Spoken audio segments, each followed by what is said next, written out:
தேவனுக்கும் தேவனுடைய காரியங்களுக்கும் கீழ்ப்படிவது எவ்வளவு முக்கியமோ அது போலவே தேவனுக்கு எதிரான காரியங்களுக்கு கீழ்ப்படியாமல் இருப்பதும் முக்கியம். இது ரெண்டையும் நீங்க செய்யணும்.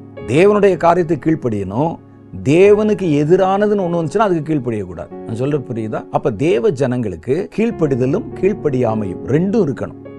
எதுக்கு கீழ்ப்படியணும், எதுக்கு கீழ்ப்படியக்கூடாது என்பதை நீங்கள் தெளிவாக விளங்கிக் கொள்ளணும்.